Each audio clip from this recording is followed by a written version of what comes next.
Um,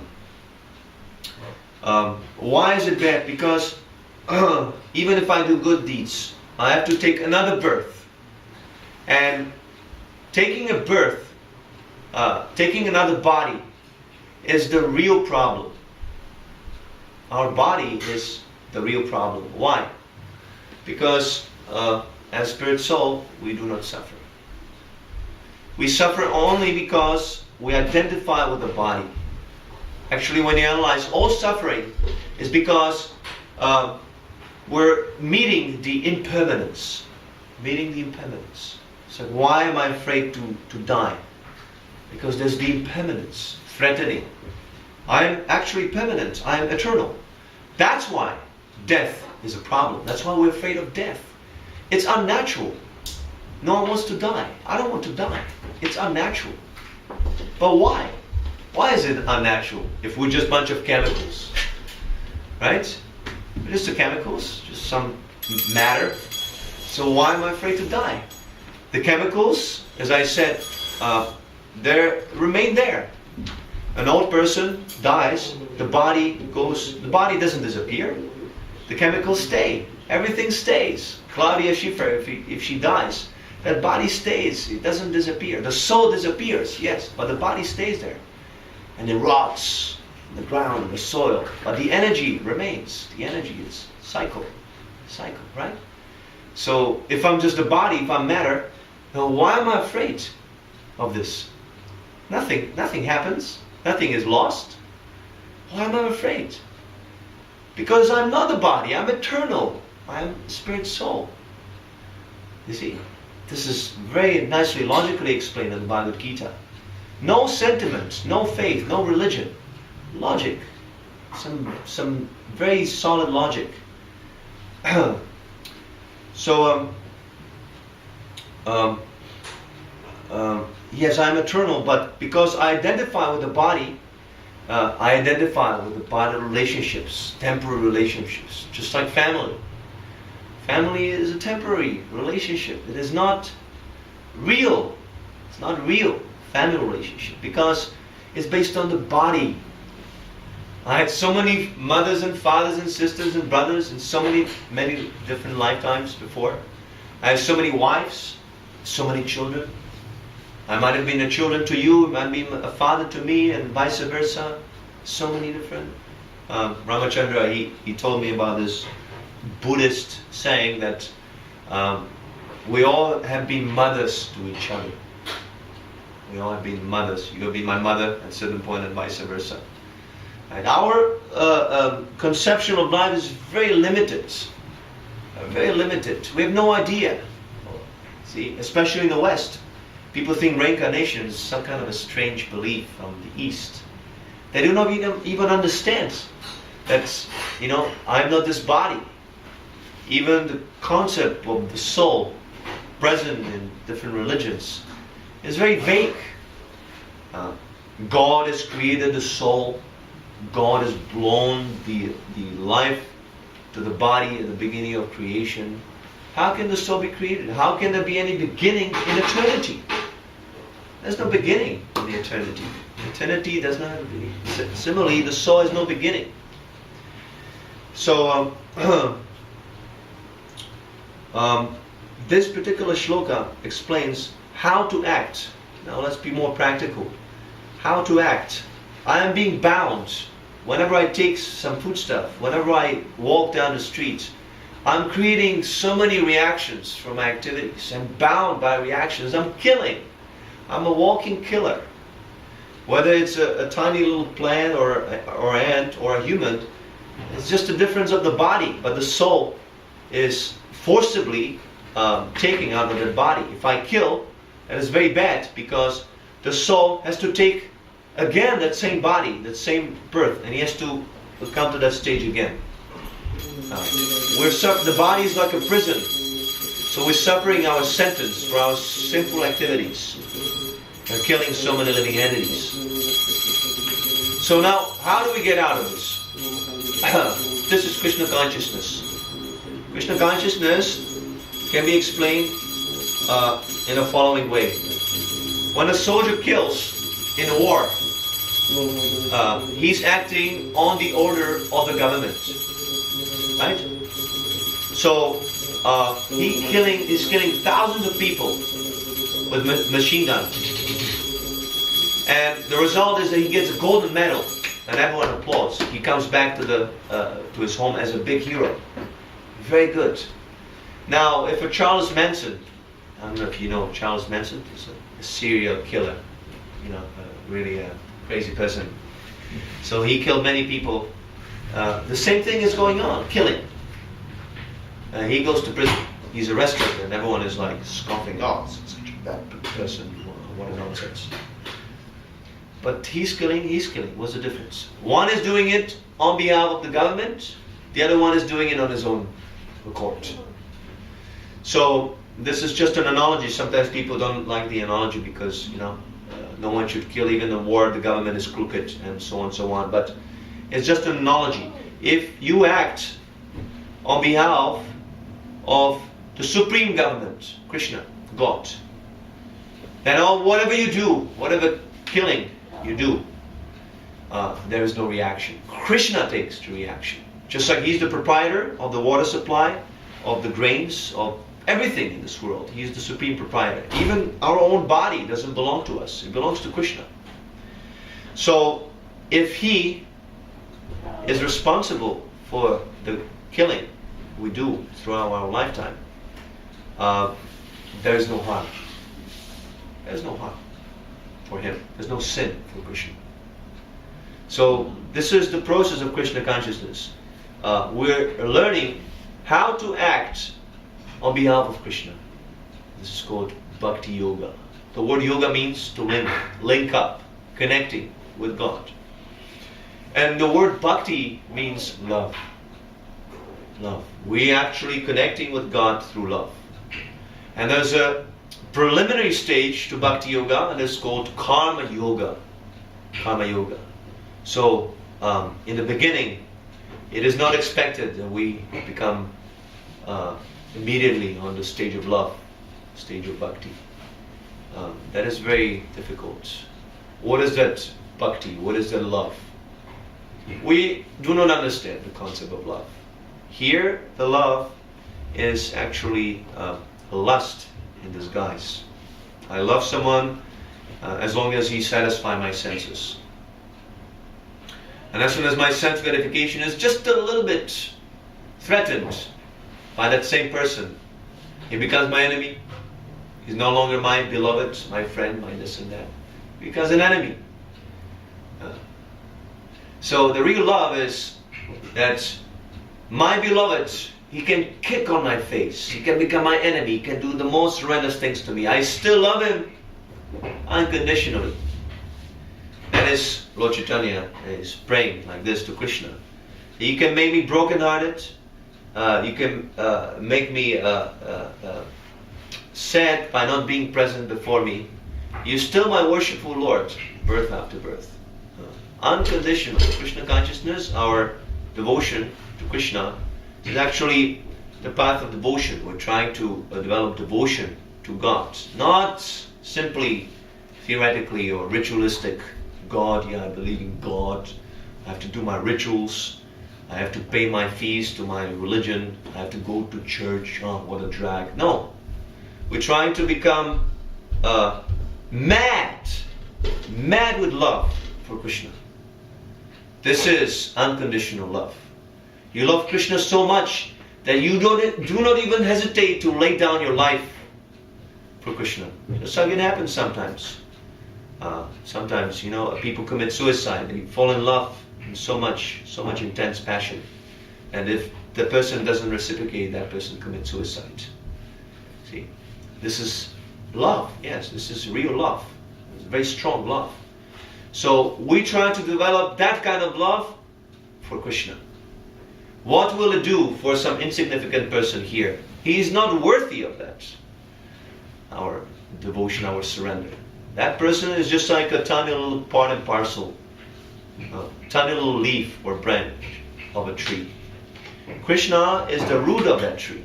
So if we love Krishna, then the tree is nourished properly. I'm also one of the trees and branches and leaves on that tree. So if I love Krishna, that love comes back to me. I become spiritually happy. It's like when you chant Hare Krishna, you become spiritually happy. It's not a material emotion. It might appear like a material emotion. Oh, nice music, nice beat. But actually the happiness you derive from chanting is spiritual. For the first time, we're actually enjoying on the soul platform. And the more you chant, this pleasure grows so much that you become completely aloof from all the material pleasures. It can come to such a state that you forget to eat and sleep. Even you forget to eat and sleep. Just like it is sometimes in a loving relationship. A man, he's not eating, he's not sleeping, or a woman is passionately in love. Simply thinking of the beloved 24 hours. So this is not possible. This is the highest stage, Bhakti Yoga. But in order to get to that position, we have to engage. Right now, we have so many needs for the body, for the so many necessities. We cannot just fully surrender to Krishna. This is a very difficult job. So the process of Karma Yoga is prescribed. What is it, Karma Yoga? You like to eat, you eat. You don't stop your eating. But offer your foodstuff to Krishna. See, this is what we do here in this temple. Our temple president, Ramachandra Prabhu, is very kindly, every Saturday, he is preparing all kinds of preparations for Krishna. And every day also. But every Saturday we make a special because the guests come. But he doesn't offer you directly. He first of all offers to Krishna. We do not eat here on a regular basis when we have our daily schedule here in a temple. We don't cook and eat directly. We offer the foodstuff to Krishna beforehand. And in this way, the whole process of cooking becomes spiritualized, becomes non-selfish. Non-selfish. You go to the store in a non-selfish way. I'm going to purchase these vegetables for Krishna. I'm going to bargain with the shopkeeper for Krishna. I'm going to get a less price for Krishna. I'm going to cut the vegetables for Krishna. I'm going to cook for Krishna. I'm going to offer to Krishna. And I'm going to distribute for Krishna's pleasure. Krishna wants that his remnants, the remnants of his foodstuffs, are distributed to all his parts and parcels. So in this way, all your actions are completely non-selfish. Non-selfish. And all your actions, they become karma-free. This is the real secret of how to get free from karma completely. To such an extent that you will not have to take another birth in this world. Another miserable birth in this material body. This body is full of misery. Now you're young. Now you might not fully understand. But the more you get older, the more you'll see how this body is actually just a misery. The more you enjoy it in your youthful days, the more you will have to suffer in your old days. It is all cheating of the Maya, of the illusion. Maya is the illusion. She acts on the order of Krishna to bewilder us, to bind us in this cycle of birth and death. So this is all the workings of Maya. Maya attracts you. Come, enjoy. It's so nice, wonderful. And then the effects are horrible. Just analyze when you go in metro. You analyze the old people. Just look at the old people. Look at old women. They're also beautiful, like you. You are now youthful, but they're also like you. At one point, they had nice body, nice youthful body. The boys were running after them, but now nobody cares. Nobody cares. Old granny comes. People don't even stand up and free the seat in metro for them, right? And the skin is so wrinkled and the body so ugly. Horrible. The stool, sometimes they cannot hold stool. We don't think about these things. But we will have to have a body like that. People, they have manufactured this cheating that, no. We can solve it. You positive thinking, yoga, you do yoga, and you can save yourself. Yes, you can adjust for a certain period, to a certain extent. But ultimately, we have the information from the Vedas that why the soul leaves the body at death. Why? Because the soul cannot tolerate the pain. So much pain in the body at the time of death that the soul leaves out of pain in the body. You see? So we should be very serious about spiritual realization. These might be very strong words. You probably heard words like this for the first time. The whole society is based on cheating. No. It's okay. You're wonderful. You're perfect. Everything is fine. And here how your life can become even more fine. Buy this iPhone. Buy this. Buy that. You go take this diploma in school. Just how much bondage it is. You go to school and you sign up for these courses, and you sign a contract being indebted, the student debt. For many years you have to work on a job. We have actually a friend, one devotee girl, she comes here. She has to pay her debts with school, since she already quit the school. She couldn't even finish the school. She became depressed. What is this nonsense? She gave up, she quit, but she still has to pay her debts. So she has to work very hard on a job. She cannot quit. Many times we told her, why don't you just move in with us? We'll practice Krishna consciousness together. You don't have to work on this job. But she cannot. She cannot because of this bondage, the student debt. Right? So they're all trying to cheat you. That everything is fine, this is wonderful, but you simply getting implicated more and more and more and more. The life becomes complicated. We go daily with Ramachandra Prabhu. Go daily, distribute our literatures to the streets. That's where we met. And all the people, they say the same thing. They say two things. I'm busy. I'm busy. People don't even stop. You say, excuse me, you heard of meditation yoga? You have a little minute or two? We want to tell you something. We have something nice.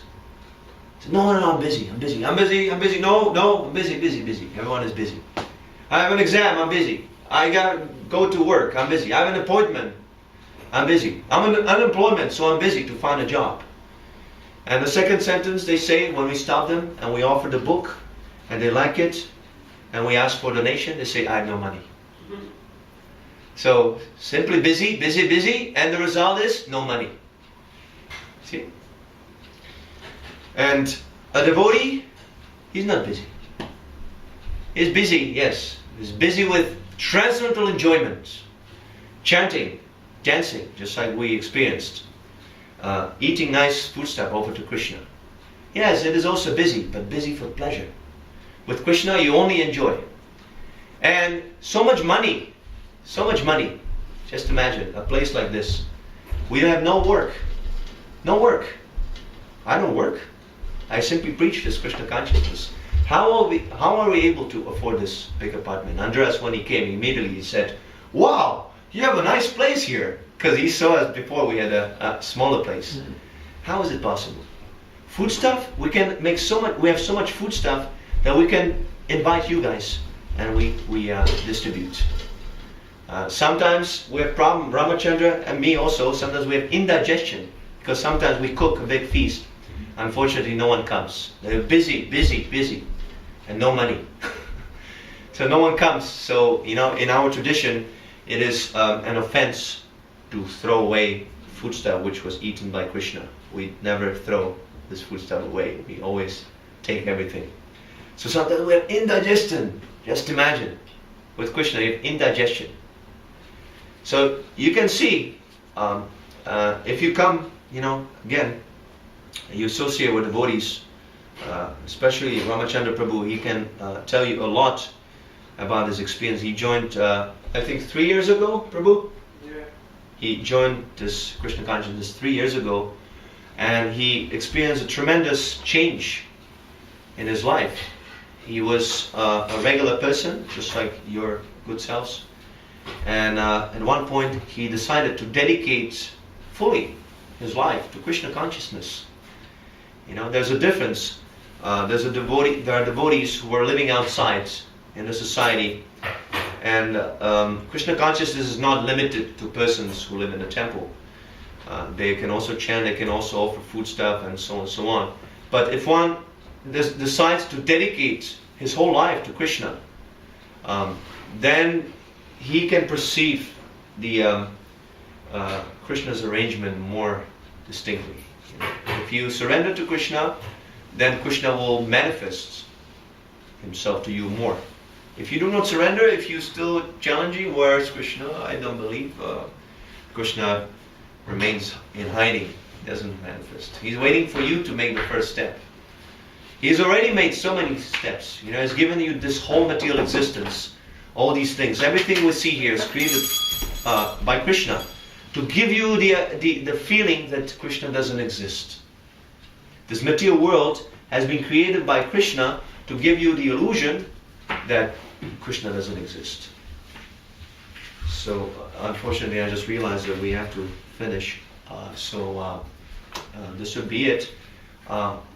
If you have any questions, please feel free to ask. I have a question. Yes.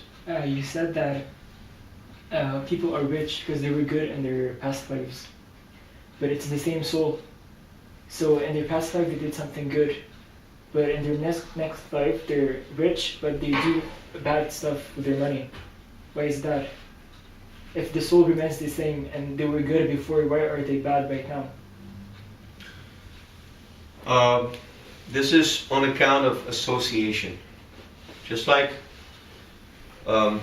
if you hang out with people who drink, smoke, take drugs, sooner or later, guaranteed, you will also take drugs. You cannot refrain. This is because the soul is tiny. The soul is tiny. Just like you have the sparks in a fire. As long as they remain with the fire, they burn very nicely. But as soon as the spark associates with the soil, it becomes extinguished. So if you associate with drunkards, with the materialists, you also become influenced. If you associate with devotees, you also guaranteed. If you come here every Saturday, you become a devotee of Krishna. You can say, no, I will never. I'm so powerful. I'm so free. I'm so free that even when I come here, I will never become a devotee. Make an experiment. Make an experiment like that. So, this is why the rich people, not all rich people are bad. Like you have Princess Diana. She was very charitable. She was rich. So it's due to association. But generally, money brings all kinds of nonsense people. Brings bad association. That's why people who are poverty-stricken, it is more favorable to practice Krishna consciousness. Just like we collect donations, yes, we do that. But immediately we distribute everything. We don't keep anything. Whatever we collect, we pay the bills, this and that, zero. Always keep zero. Just like now, we collected $23 we had for the feast. Ramachandra, he spent everything in the market. Again, we zero. Tomorrow, we don't know how we're going to eat. This is surrender. We have that confidence. Krishna, some or other, he will arrange. We're not worried. Actually, every time Krishna, he arranges. But you have to surrender. Does it answer your question? Yeah, thank you. Okay. Anything else? Any challenge you can ask, You can tell me, what you speaking this nonsense, Krishna, the karma, this and that. We can have a debate. It's okay, no problem. Also, rich doesn't necessarily mean money-wise rich, right? Yeah. So, well, in the Vedas it's mentioned that good education, bodily beauty, good family, good birth in a good family, and wealth. These are the results of good karma.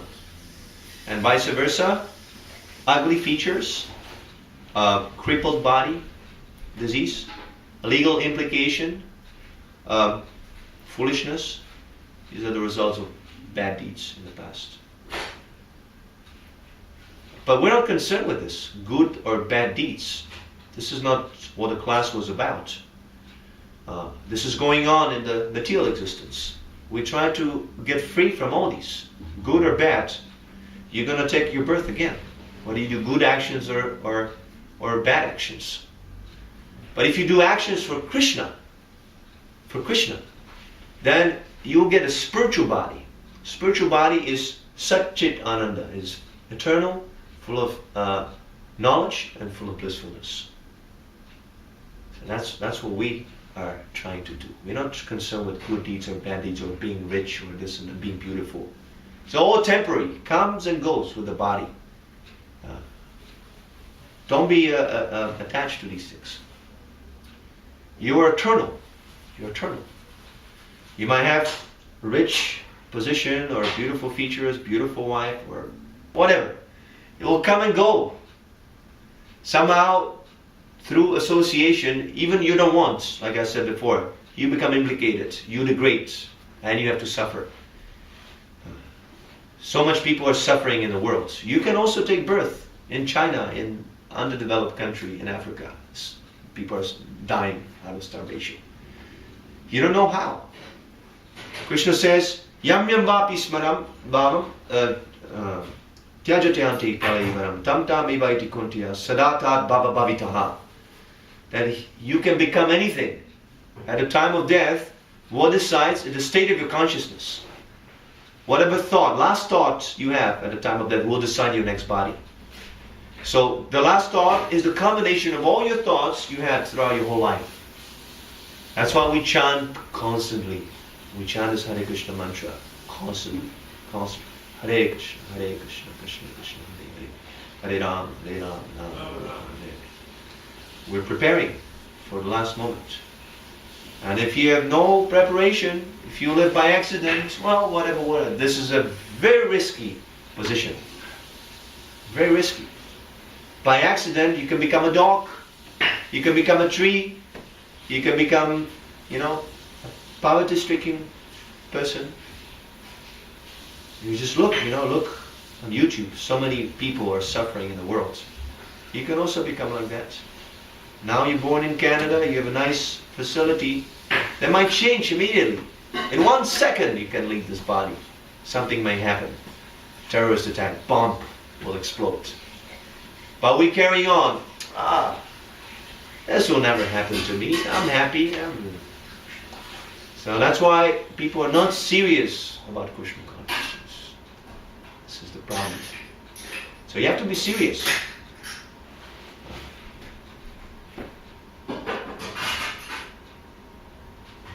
Right?